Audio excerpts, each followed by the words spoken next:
即时新闻综合报道，隶属于台湾瑞邦公司的蒙古籍货轮建宏1号，昨天28日晚间从台中载运砂糖往韩国时，在中国温州外海发生意外。今天29日传出一名台籍船员和一名印尼籍船员被中国军舰救起，另外9名船员仍下落不明。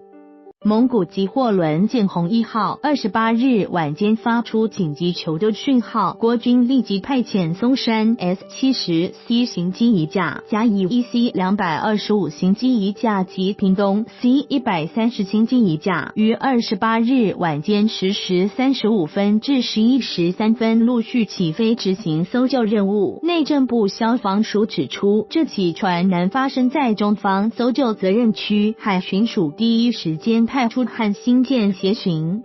中国方面则派出济南舰组织7艘各式船只投入搜寻，到今天凌晨已救出1名台籍船员和1名印尼籍船员，仍有9人下落不明，1台籍、4印尼籍、4缅甸籍。目前仅在海面上发现多件漂浮救生衣，持续搜救中。